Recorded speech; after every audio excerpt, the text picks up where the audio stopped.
राम राम सभी व्यूवर्स को।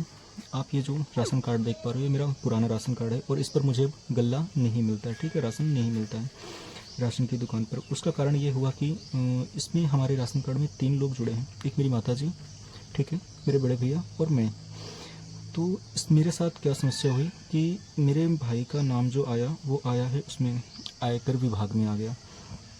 इसकी वजह से पूरा राशन कार्ड ही रद्द कर दिया गया। अगर ये समस्या आपकी है तो आप इस वीडियो को अंत तक देखो, आपको अगले मंथ से राशन मिलने लगेगा। मैं जो जो कह रहा हूँ आप उसे आप करते जाइए बस, ठीक है।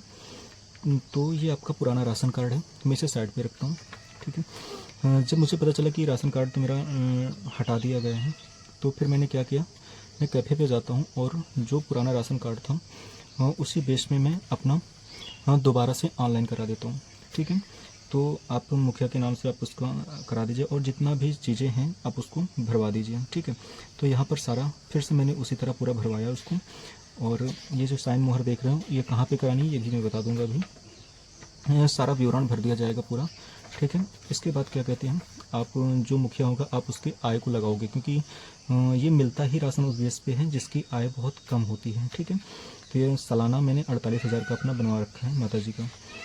इसके बाद जो आयकर विभाग का नोट जिसकी वजह से वो हुआ था, आपको इसमें तहसील में एक जाकर के हलफनामा बनवाना होगा कि नहीं ऐसा कुछ भी नहीं है और मैं आयकर विभाग में नहीं आता हूँ। आपको यहाँ पर ये 2-3 पॉइंट 4 पॉइंट आपको देने होंगे, आप अपने साइन बनाएंगे। इसके बाद वकील से आप ये 10-20 रुपये का जो भी आपको क्या कहते हैं स्टाम्प लगाना है आप आसानी से लगा सकते हो। इसके बाद फिर आप अपने आधार कार्ड लगा दीजिए। इसके बाद आप जितने मेंबर सारे के आधार कार्ड लगेंगे, ठीक है, ये चीज़ हो गया।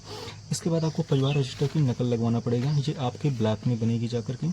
और आपके जो मुखिया हैं, माता हैं या पिता हैं जो भी, ठीक है, तो आपको फिर इसके बाद आप उनके नीचे जितने बच्चे हैं, बेटियां हैं, जो भी हैं, आपको सारा विवरण देना पड़ेगा, उनके एज का विवरण देना पड़ेगा। इसके बाद फिर ये वहाँ से इशू हो जाएगा। इसके बाद जब मैं इतने मैंने कागज़ बनवा लिए, मुझे लगा कि अब जाकर मुझे दे देना चाहिए क्या कहते हैं रस्त विभाग में। तो जब मैं वहाँ पर लेकर गया तो उन्होंने ये पूछा कि ये तुम्हारा राशन कार्ड कटा किस लिए था।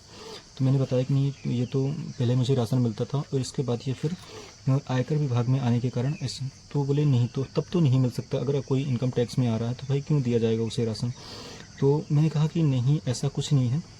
एक बार हमने ऑनलाइन क्या किया था, पेमेंट ले लिया था और वो ऑनलाइन पेमेंट काफ़ी ज़्यादा थी। तो आप इस चीज़ को अवॉइड कीजिए। पहली बात तो ऑनलाइन पेमेंट एक मंथ में 2 लाख से ज़्यादा नहीं होनी चाहिए, नहीं तो आपका राशन कार्ड से नाम कट जाएगा। तो उसी के लिए मैंने ये स्टाम्प लगवाया था कि जो भी कारण से आपने लिया था, जो भी है जैसा भी आप वो बताइए, फिर आपको फिर अपने इनकम का वो देना पड़ेगा उन्हें। तो जिसके लिए मैंने अपने मेरे भाई जी का नाम आया था इनकम आयकर विभाग में। तो फिर मैंने उनके बैंक का अकाउंट दिया कि नहीं हमारी तो प्राइवेट जॉब है और हम इतना तो कमाते भी नहीं हैं, तो ये मेरे बैंक का स्टेटमेंट है, ठीक है। और ये मेरे पुराना राशन कार्ड को वो भी मांगते हैं, तो वो भी मैंने ले रखा है। इसके बाद अब आपको ये सारे कागज़ को ले जा कर के नत्थी कर देना है। नत्थी करने के बाद आप जब आप अपनी तहसील के सप्लाई ऑफिस में जाकर दे दोगे तो 10 से 15 दिन बाद आपका राशन कार्ड इशू हो जाएगा और आप अगले मंथ से अपना राशन लेने लगेंगे। अगर आपको अभी भी कोई डाउट है या कोई दिक्कत है तो आप ज़रूर कमेंट करके पूछें, मैं ज़रूर बता दूंगा इसको। और ख़ास करके ये वीडियो उन लोगों के लिए है जिनका नाम आयकर विभाग में आया था और जिसकी वजह से उनका राशन कार्ड डिसमिस किया गया था, ठीक है। धन्यवाद, थैंक्स फॉर वॉचिंग।